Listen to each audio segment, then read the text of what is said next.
주님께서 여러분과 함께 또한 사제의 영과 함께 마테오가 전한 거룩한 복음입니다. 주님 영광 받으소서.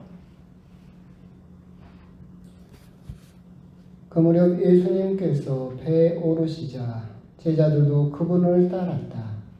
그때 호수에 큰 풍랑이 일어 배가 파도에 뒤덮이게 되었다. 그런데도 예수님께서는 주무시고 계셨다.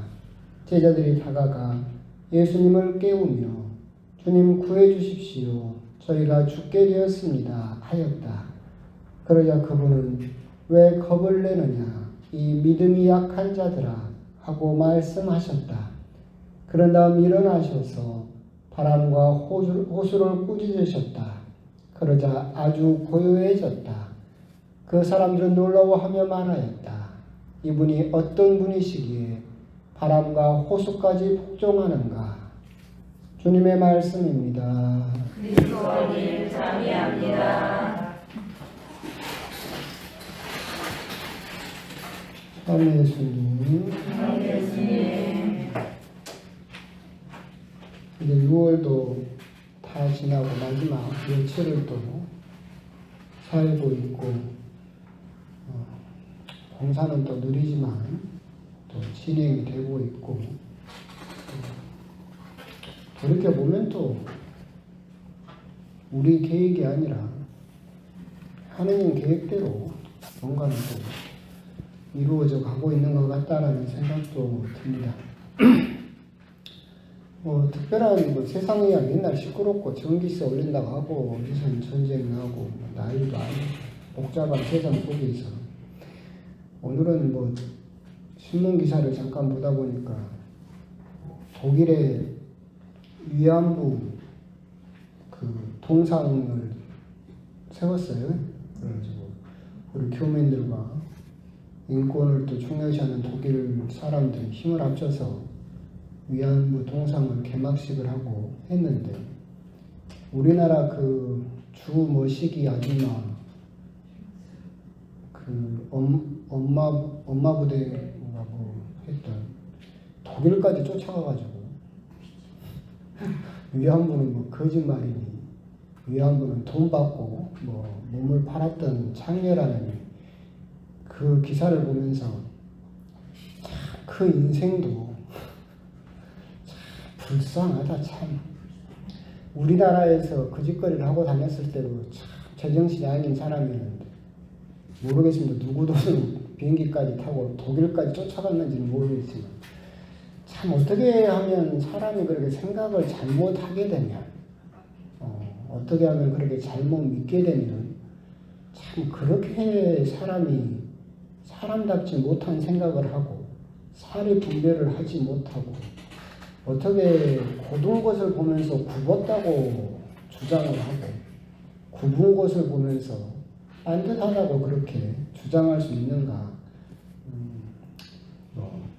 그 사람은 끝까지 간 경우일 것이고 또 생각을 해보면 우리 역시도 사실은 어떤 부분에 사로잡히게 되면 그렇게 어떤 것이 올바른 것인지 어떤 것이 더 맞는 것인지 생각하지 못하고 사소한 부분이더라도 우리 역시 우리 고집대로 그렇게 얼토당토하는 이야기를 할 수도 있겠다 또는 하고 있는 것은 아닌가라는 생각도 들고 하여튼 그걸 보면서 참 한 사람의 인생이 저렇게도 망가지는구나 라는 그 사람은 나중에 부끄러워서 어떻게 살라고 그런지 모르겠어요. 하여튼 그런 걸 보면서 그런 생각도 드는 오늘은 이레네오 성인 축일 화요일이죠. 연중 13주간 화요일 미사일입니다.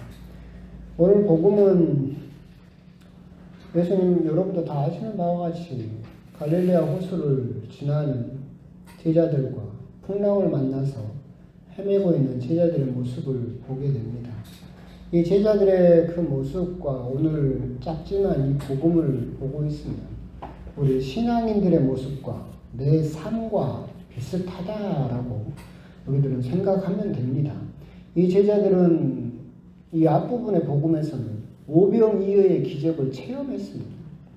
그래서 예수님께서 빵 5개와 물고기 2마리로 장정만 5,000명이나 먹이신 기적을 보고 너무나 기분이 좋았겠죠.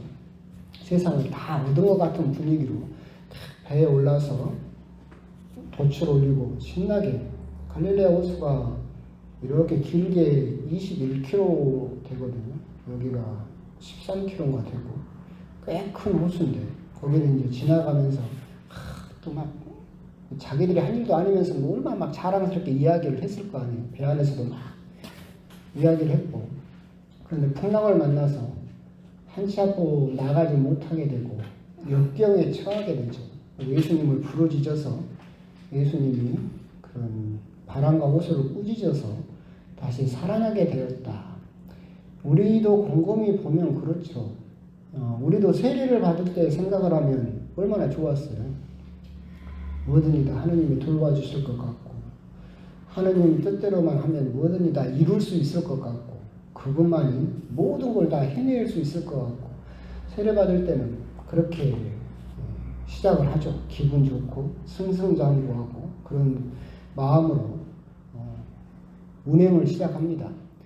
배를 타고 가면서 예수님께서 타 계시기 때문에 그 배는 구원의 방주, 교회인 건 맞죠. 우리 역시도 세례를 받으면서 처음에 탁 승승장구 배를 띄울 때는 사실은 그 성당만 가면 걱정도 없어지고, 성당만 가면 분심도 없어지고, 성당만 가면 만사 다 잘 풀릴 거라고 생각을 하기가 쉽죠.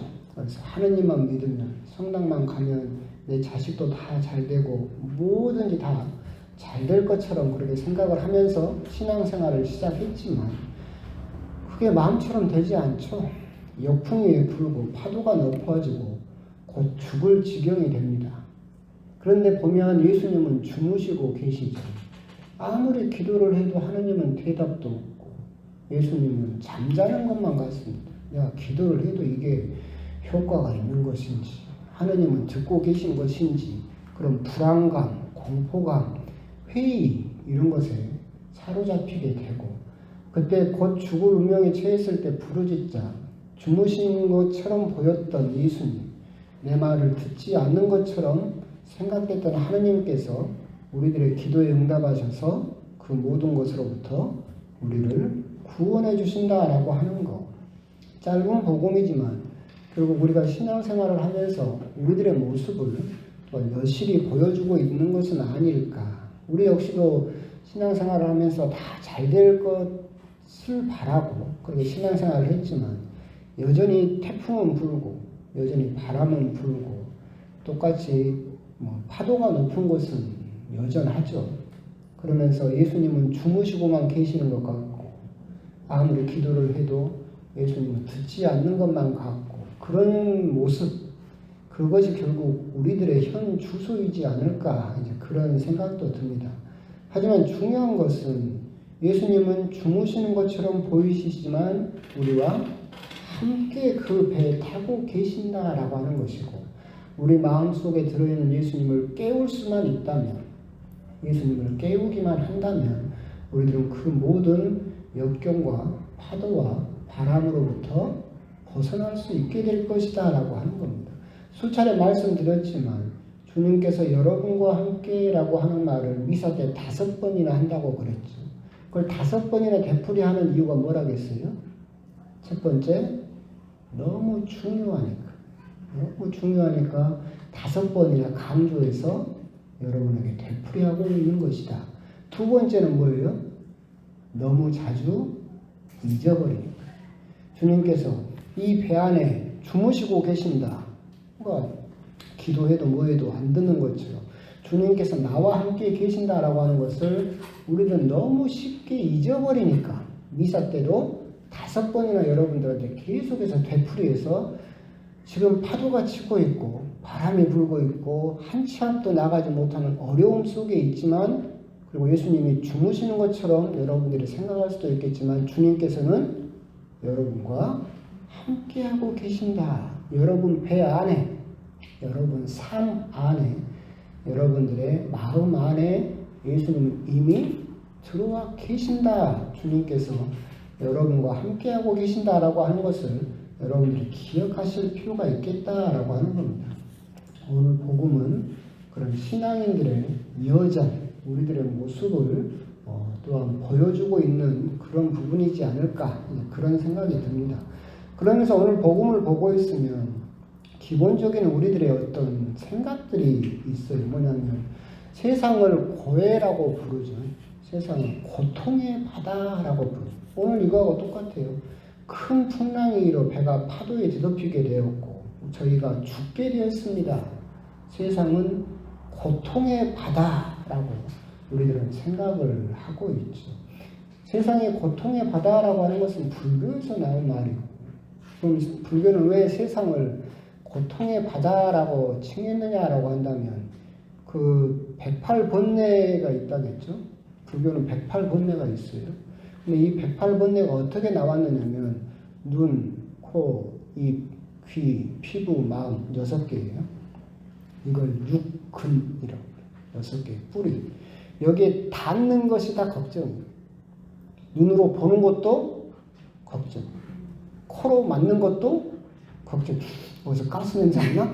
걱정. 귀로 듣는 것도 걱정이고, 입으로 들어가고 나오는 것도 걱정이고, 피부로 만져지는 것, 마음도, 즉 이렇게 와서 부딪히는 것을 육경이라고 부르는데 다 번뇌고 다 걱정이에요. 근데 이것을 과거, 현재, 미래, 내세, 현세, 전생, 세 개죠. 그때마다 다 겪는다. 그래서 6 곱하기 6 곱하기 3을 하면 몇이 나오는 줄 알아요? 108이 나와요. 그래서 108번뇌가 나온 거예요. 결국 그 말은 무슨 말이냐면 여러분 살 때 보는 것도 다 뭐예요? 걱정, 고통이고, 보고, 느끼고, 냄새 맡고, 듣고, 말하고, 만지고, 마음까지도 다 걱정이에요. 그것도 지금만이 아니라 과거에도, 현세에도, 미래에도 다. 그래서 이 108번뇌라고 하는 것은 꼭 108이라는 것이 아니라 너희들이 사는 내내 모든 것이 다 뭐라는 거예요? 걱정, 고통이다. 그러면 세상이 뭐예요? 고해요, 고해.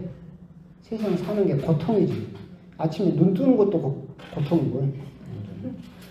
그럼 세상은 다 정말로 그런 고통의 바다인가? 우리가 한번 곰곰이 생각을 해볼 필요가 있겠다라고 합니다. 우리들은 저번에도 한번 말씀드렸는데 고통을 항상 더 오래 느끼도록 설계되어 있어요. 무슨 말이냐면 우리들은 좋은 일이 있고 고통스러운 일이 있으면 뭘 더 길고 강하게 기억하냐면 고통스러운 걸 더 길고 강하게 기억해요. 좋은 일은 금방 잊어버려요. 왜 그러느냐면 그게 우리 생존에 도움이 돼요. 그러니까 여러분들이 생각을 해보세요. 뱀에 물렸어. 얼마나 아파. 고통스러워. 그러면 나중에 여러분들이 살려면 컴컴할 때 저기서 뭔가 길다란 게 있으면 어떻게 해야 돼요? 뱀이다라고 조심해야 돼요. 그래야 여러분들 생존 가능성이 있어요. 고통을 금방 잊어버려. 뱀에 물린 걸 잊어버리면 저기 뭐 길다 이렇게 꿈틀꿈틀대네. 저기 뭐란가 하면 어떻게 돼요? 또 물려. 그럼 여러분 살아남기가 힘들겠지. 그래서 사람은 그렇게 설계되어 있어요. 고통스럽고 괴로운 것일수록 더 길고 더 강하게 기억을 하도록 되어 있어요. 그렇기 때문에 여러분들이 생각을 해보면 아마 많은 사람들이 그럴 텐데 언제가 제일 행복해요? 행복했어요? 우리가 언제가 제일 행복했어요? 행복해요? 물어보면 대부분의 사람들이 언제의 시절을 떠올려요? 어리었을 때, 젊은 시절도 있네. 어릴 때. 내가 아직 뭐 10살 막 그때 막 꽃다운 나이 때. 그런데 또 반대로 언제가 제일 고통스러워요? 그러면 지금. 지금이 제일 힘들어요. 기사를 봐도 그러잖아요. 오늘 기사도 그러더만요. 단군 이래 최고의 경제 뭐 어쩌고. 근데 여러분 생각을 해봐요. 유사 이래 최고의, 단군 이래 최고의 위기는 맨날 닥쳐요. 맨날 신문기사는 당군 일의 최고의 위기, 유사 일의 최고의 경제 위기 막 이러고 있어요. 뭔 위기가 맨날 당군 일이 맨날 최고래. 그 말은 또 무슨 말이에요? 솔직히 따지면 IMF 때가 더 힘들었어요. 지금이 더 힘들어요. IMF가 객관적으로 더 힘들었지. 근데 지금 더 힘들다고 우리들은 생각을 하는 이유가 그거예요. 우리들은 그래서 항상 고통은 현재예요. 행복은 과거예요. 그래서 항상 물어보면 언제 제일 행복했어요? 물어보면 과거 어느 때. 언제 제일 힘들어요? 물어보면 지금이 제일 힘들다고. 그렇게 해서 그런 사고관념이 굳어지게 되고 그렇게 돌아가게 되면 인생은 뭐예요? 고통밖에 없어요. 그렇잖아요.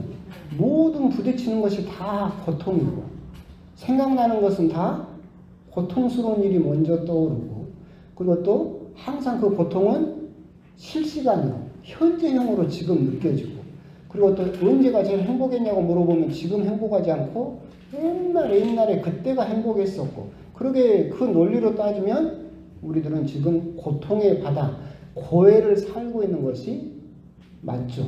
근데 아까 말한 것처럼 거꾸로 생각을 해봐요. 정말로 사람이 하루 온종일 고통스럽기만 하면 살 수 있을까? 못 살아요. 우리도 기억을 해보면 여러분들이 제일 사랑하는 그러면서 싫어하는 낭구님을 한번 생각을 해봅시다. 여러분 남편을 생각하면 이갈리죠? 이갈려? 아 좋아요? 친구 앞에서 거짓말을 뻔히다 저 뒷산에 호랭이는 뭐하는지 몰라요? 그러는 그 남편 볼 때마다 막 저 사람이 나에게 서운하게 했던 거 조금만 삔또가 상하면 저 사람이 나한테 뭐 힘들게 했던 거 계속 떠올리잖아. 근데 그 사람이 나를 평생 결혼해서 그렇게 힘들게만 했으면 살았을까? 못 살지. 근데 여러분들 그 사람을 보면 좋았던 걸 먼저 많이 생각해요? 힘들었던 걸 더 많이 생각해요? 그러죠.